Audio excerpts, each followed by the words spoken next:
Lesson 24. More plurals. Different kind of plural this time. These are ending in A, either a NNA or a NTA or just plain A.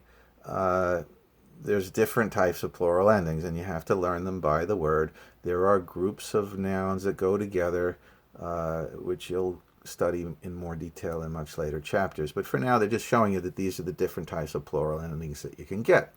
So, kjacht on kjacht, the lesson, na kjachtena, the lessons, na kjestina, na parkina, na strajina, na skalina, na blahina. You just have to memorize them. And then law is a little unusual. It becomes na lehenta. So there's a vowel change in that one.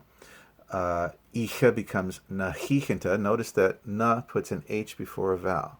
Nahichinta. Brog becomes nabroga.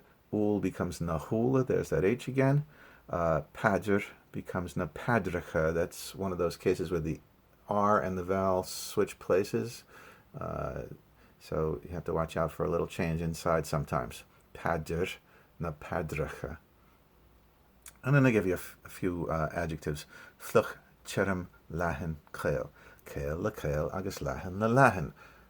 Slender with slender and broad with broad. That's the rule, right? So that's chapter 24. There you go.